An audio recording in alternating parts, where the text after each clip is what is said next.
নমস্কার, আমি কথিকা আবারও চলে এসেছি একটা নতুন ভিডিও নিয়ে। তো আগেই আমি একটা ফটো দিয়েছিলাম, আমার বাপের বাড়ির পুজোতে ঠাকুর বানানো হচ্ছিল, আর শীতলা চণ্ডী মায়ের পুজো হয়। তো বাৎসরিক পুজো এবার শুরু হয়ে গেছে। এই আগের দিন, পুজোর আগের দিন রাত্রিবেলা এই যে গণেশ ঘট ওঠানো হলো, ঘটোত্তোলন শুরু হলো। তো আপনারা দেখুন, এই ঘটোত্তোলন হলো, তারপরে আবার সকালবেলা থেকে মেইন পুজো স্টার্ট হবে, বড় পুজো।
তো আবার সকালবেলায় পুজো শুরু হয়ে গেছে, ব্রাহ্মণ ঠাকুর চলে এসেছেন ঘট ওঠানোর জন্য, এই ঠাকুর দাদারাও চলে এসেছেন। তো একদম খুব সুন্দরভাবে পুজোর অনুষ্ঠান শুরু হচ্ছে, মায়ের পুজো। আর অনেক নিয়ম, অনেক আচার, আজ বহু বছর ধরে দেখছি। এই যে সব আত্মীয় স্বজনরাও আসতে শুরু করে দিয়েছে। এই যে আমাদের বাড়ির সামনেই পুকুর, ওই পুকুর থেকেই মায়ের পুজোর ঘট ওঠানো এবং প্রতিমাও এখানেই বিসর্জন হয়। এই যে সবাই মিলে আমরা ঘট ওঠাতে এসেছি।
এই যে ঘট উঠিয়ে চলে আসা হয়েছে, এবারে মেন পুজোর কাজ সব শুরু হবে। দুপুরে খাওয়া দাওয়া শুরু হয়ে গেছে, সবাই খেতে বসে পড়েছে। রাতের জন্য সব সবজি কাটাকাটি শুরু হয়ে গেছে। তো রাতে অনেক রান্না, এই যে সবজি কাটা হচ্ছে, রান্নার লোকেরা সব সবজি কাটছে। তো এই আমাদের এই রান্নার কাকু খুব সুন্দর রান্না করে। এই যে চণ্ডীপাঠও শুরু হয়ে গেছে, ঠাকুরের ভোগ লাগি হবে। এই যে সন্ধ্যারতি হয়ে গেছে, আমি সমস্ত ভিডিওগুলো ছোট ছোট করে আপনাদের সাথে তুলে ধরছি।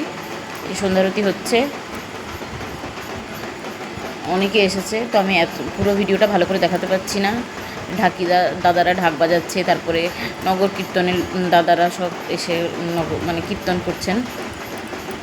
মানে এটা সত্যি প্রতি বছর এই দিনটির জন্য আমরা সবাই অপেক্ষা করে বসে থাকি। আমাদের বাড়িতে এটা তো বাৎসরিক পুজো, প্রতি বছর একই নিয়মে একইভাবেই হয়।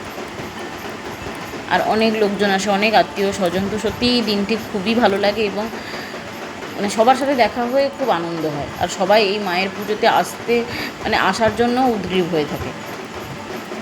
তো এখন তো সবাই অনেক কর্মব্যস্ততার জন্য একটু কম আসে, মানে অনেকেই ব্যস্ত হয়ে গেছে, কেউ আসতে পারেন কেউ আসতে পারেন না, দূরের জন কিছুজন আসতে পারেন না।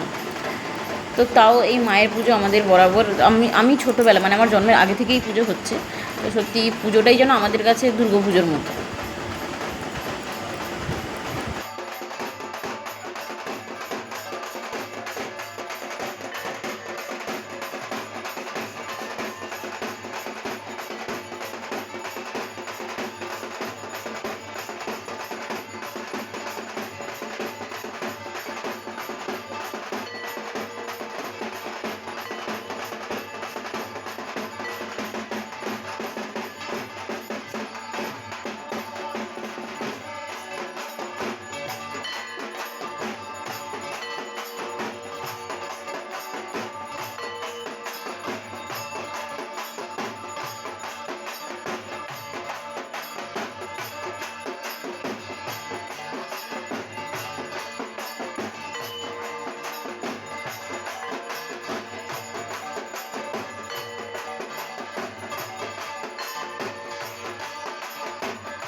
এই যে সন্ধ্যারতি হচ্ছে, এই যে ঢাকি দাদারা সব ঢাক বাজাচ্ছে।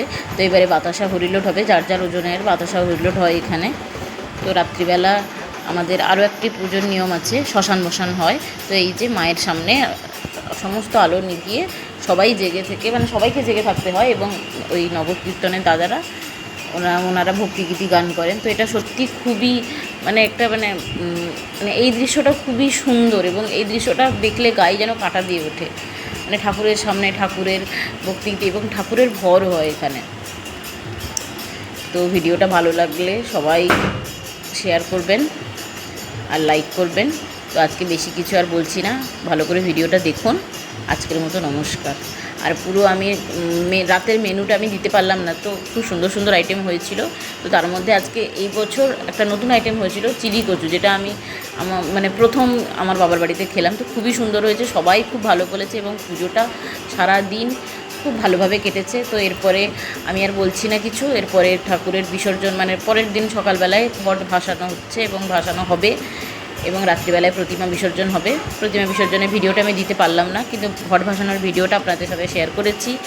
আপনারা দেখুন এবং পুজোটার ভিডিওটা ভালোভাবে আপনারা আনন্দ উপভোগ করুন। নমস্কার।